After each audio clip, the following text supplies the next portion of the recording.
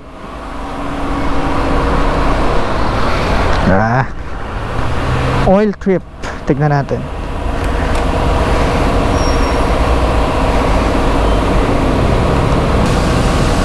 Share na rin ang oil trip. Hindi ko aram eh. Trip 1 Odo. Trip 1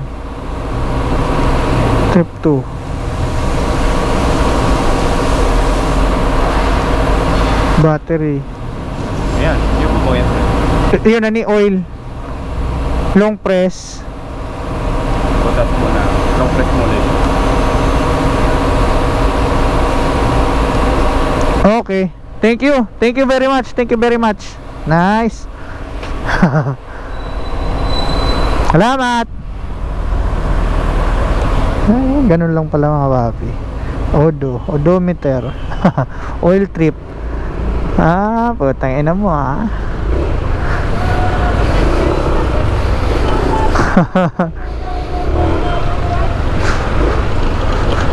Marunong na tayo mga papi. Oil trip.